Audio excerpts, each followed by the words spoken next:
Bonjour et bienvenue pour cette vidéo. On va vous parler de notre voyage pour le Canada. Donc on part dans quelques jours et on n'a que 4 valises avec nous. Du coup, voilà, on va vous parler de ce qu'on va prendre dans nos valises, les concessions qu'on va faire et puis voilà ce qu'on a trouvé nous utile pour un voyage de 1 an. Et donc on vous emmène tout de suite dans nos valises.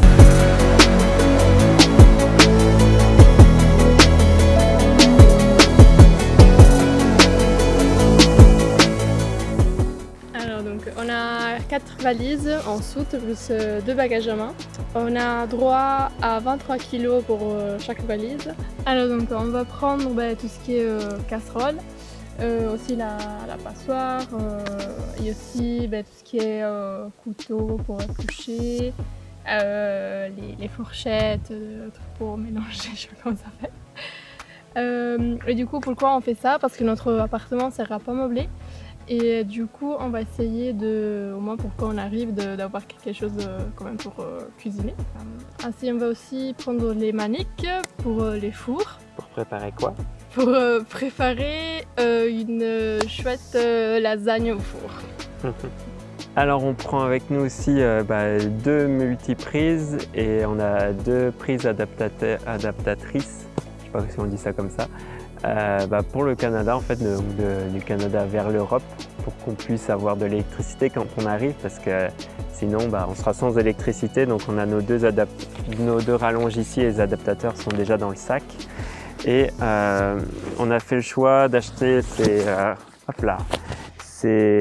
matelas de Decathlon qui sont on les a testés, c'est des super matelas gonflables qui nous permet en fait d'avoir un super confort, et donc comme ça va nous éviter d'acheter en fait un gros matelas quand on arrive et de devoir essayer de s'en débarrasser au moment où on part. Donc l'idée c'est d'acheter le minimum de choses, même si on devra acheter des chaises, des tables, des trucs comme ça. Mais voilà, devoir acheter le minimum de choses là-bas pour que quand on doit repartir, on ne soit pas encombré de plein de choses.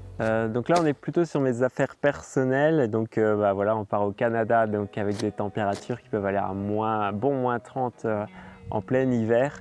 Du coup, on a plutôt des gros vêtements comme ça, là, gros pulls tenue de ski qui vont faire plaisir en plein hiver. Voilà la combinaison de ski avec les lunettes. J'ai les lunettes de ski quelque part. Le gros cache-cou, ça hyper important. Et donc forcément les après-ski qui vont être utiles pendant au moins 4 mois là-bas au Canada.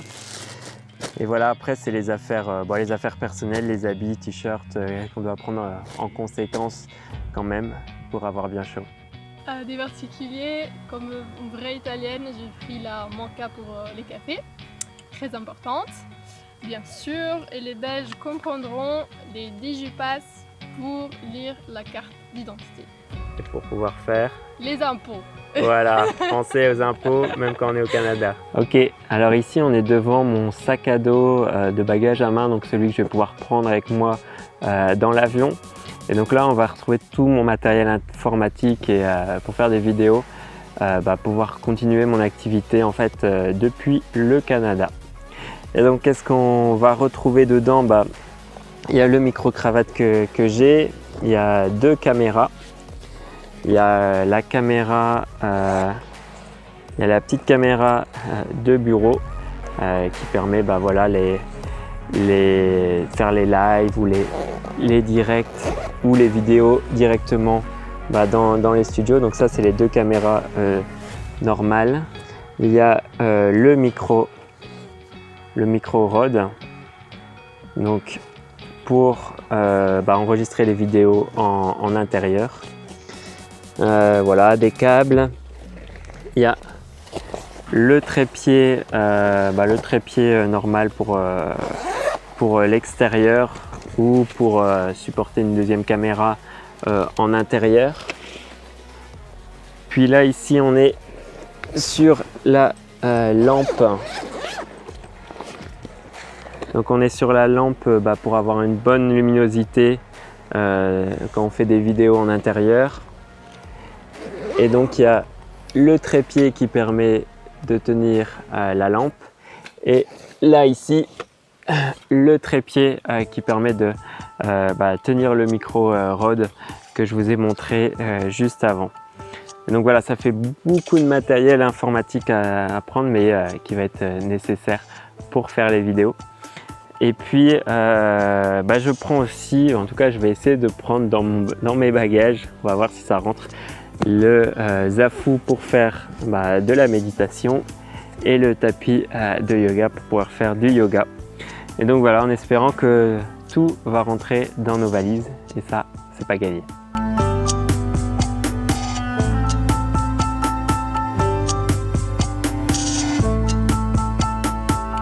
Alors, petite astuce, quand on veut prendre une casserole avec nous dans un voyage, on va le remplir de chaussettes et de plein de petits brols qui vont pouvoir qui va nous permettre de gagner de la place.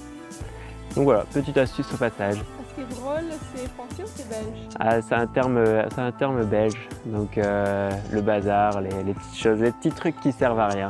En plus, on apprend du vocabulaire belge. C'est magnifique cette vidéo.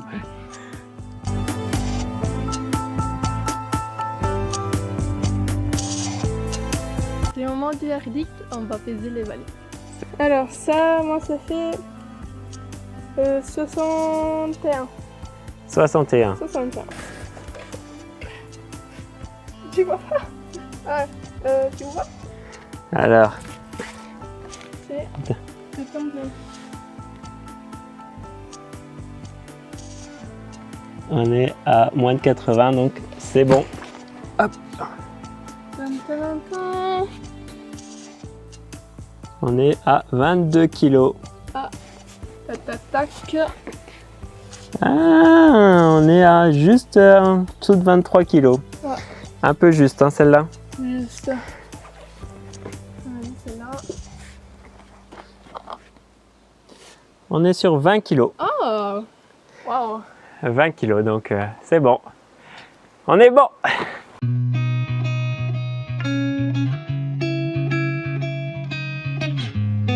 C'était une chouette expérience. Mais surtout qu'il faut faire des choix aussi, de quoi ramener tout ça.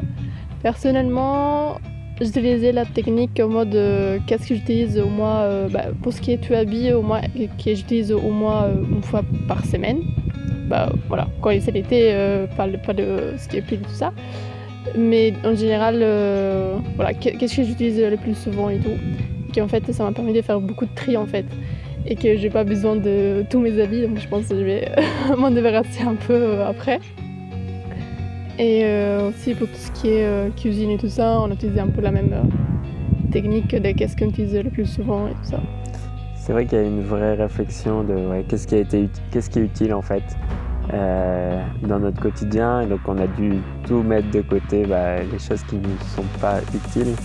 Après, je pense que là-bas au Canada, il y aura des choses qu'on va devoir racheter parce que on n'aura pas, mais il y a cette idée un petit peu d'être minimaliste. Donc, c'est pas quelque chose qu'on pratique. On se dit pas qu'on est minimaliste, mais quand même, il y a une vraie réflexion de se dire, allez, qu'est-ce qu'on peut garder qui va être utile et ce qui ne va pas l'être. Et donc, pendant un an, on va être un peu en mode minimaliste là. Donc, ça va être une sacrée expérience parce que surtout que tout ce qu'on va acheter, on ne pourra pas le reprendre avec nous. Donc voilà, on va devoir vivre avec l'essentiel. Et je pense que quand on va revenir et que toutes les choses qu'on a mis dans le grenier pour stocker, je crois qu'il y aura une vraie réflexion dans notre réemménagement, à notre retour de ce qu'on va garder, ce qu'on ne va pas garder. Si vous êtes intéressé par le minimalisme, et donc c'est l'idée de garder seulement les affaires qui nous sont vraiment utiles, et donc tout ce qui n'est pas utile de s'en débarrasser. Voilà, il y a des sites, il y a des blogs qui vous en parlent, mais l'idée générale c'est vraiment d'éliminer tout ce qui ne nous est pas utile pour garder, donc faire un gros tri dans nos affaires, donner les choses qui ne nous servent pas. Et puis ça permet d'avoir aussi l'esprit plus libre en fait. Quand on n'a pas toutes nos affaires avec nous, on a l'esprit plus libre. Voilà. Ça, je pense que ça sera pas mal. Mais aussi, si vous êtes déjà dans le minimalisme, n'hésitez pas aussi à nous donner des conseils aussi pour les autres aussi, C'est ça. en les partageant. Je sais que aussi que les vrais minimalistes, ils ont un peu des questions qui se posent lorsqu'ils achètent quelque chose. Donc j'avais déjà vu des vidéos où ils disaient que quand tu as envie d'acheter quelque chose de nouveau, et tu dois attendre 15 jours et voir si 15 jours après, est-ce que tu as encore envie vraiment d'acheter je sais pas moi, ce nouvel appareil ou cet outil ou ce truc. Et si tu as vraiment encore envie après 15 jours, c'est que ça va t'être utile dans ton quotidien. Sinon, c'était juste une envie du moment et c'est un objet de plus qui va se stocker chez toi en fait. Donc voilà, il y a plein de petites règles et nous, on va peut-être se plonger dedans et puis on va essayer. On va apprendre des choses avec le minimalisme. Prochaine vidéo du coup au Canada alors. Notre arrivée au Canada, départ à Paris, jeudi. Et puis on arrive au Canada jeudi aussi, 1 heure plus tard avec le décalage horaire. Découverte de l'appartement et installation. Allez, à la prochaine. Ciao! Ciao!